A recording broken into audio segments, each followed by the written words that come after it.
Welcome to Fortified Training, your one-stop injury prevention shop for soccer players and soccer fans alike. Injuries are an unfortunate part of the beautiful game, but they're far less likely to occur when you increase what your body is capable of doing.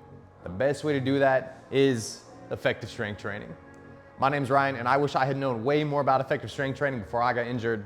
It's my goal to make sure you can get ahead of injuries before they occur and bounce back faster if they do. In this video, we're talking about front squats. Let's get started. First, we need to bust the myth that your knees should not go over your toes when you squat. In fact, they absolutely should, and in a very good squat, I want them to go as far forward as possible. The bottom of my squat is characterized by three things. 1, knees that go over your toes. 2, hips that are low. 3, torso that is upright. And you'll notice the bottom of my squat is pretty ugly. I can do it, but it's not the prettiest thing in the world. So for you and for me, I'm gonna recommend using a ramp. That way at the bottom of my squat, I'm a little bit taller, my knees poke a little bit forward, my hips sit nicely on my feet at the bottom of my squat. If you don't have a ramp, 2 options. 1, use little dumbbells, pick your heels up on them, do the same exact thing. This squat and that squat should look exactly the same. 2, you can buy one of these. Might be $40 on Amazon. I'll put a link in the description at the bottom of the video. Next, let's talk about front squats versus back squats. Front squats is when the bar, the weight is in front of you. Back squats is just the opposite. In your back squat, the bar is pushing you into a forward position. Conversely, a front squat is the bar pushing you backward into a more upright position. And for that reason, I really like front squats because they reinforce everything that I just showed you, which is a good upright torso, one of the 3 hallmarks of a very good front squat.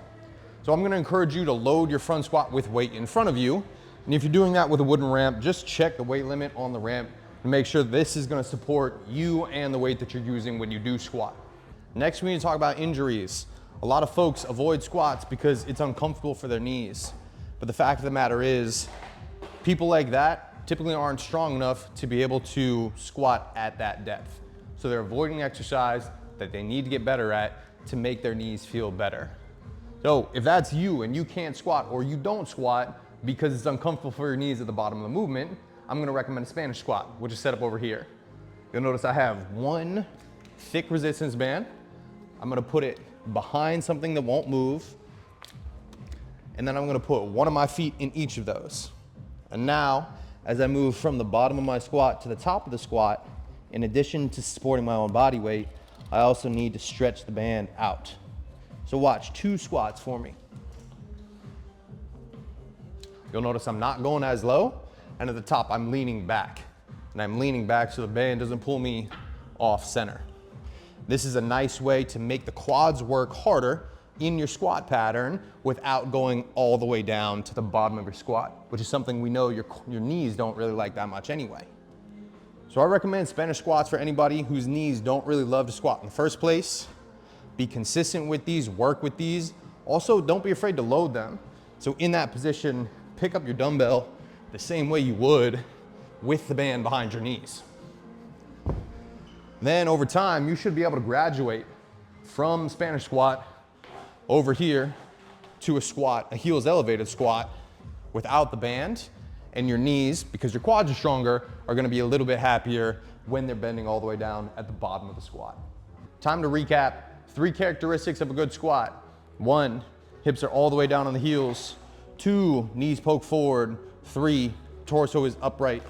If you, like me, can't do that without a ramp, feel free, grab a ramp or some small dumbbells. Squatting with a weight in front of you, a front squat, reinforces that good architecture. Squatting with a bar or a weight behind you pushes you into a worse position, which is why I recommend front squats for all my personal training clients, all kinds of soccer players and fans alike. If you don't have a ramp, check the description for a quick link on Amazon. This wooden thing is probably 40 bucks. Remember, those 2 dumbbells do the same exact thing. If you're suffering from knee pain when you're doing a heels elevated squat, grab a band, set up your Spanish squats, load your Spanish squats, and then over time, come back to a heel elevated squat. That's it for front squats. Subscribe to this YouTube channel.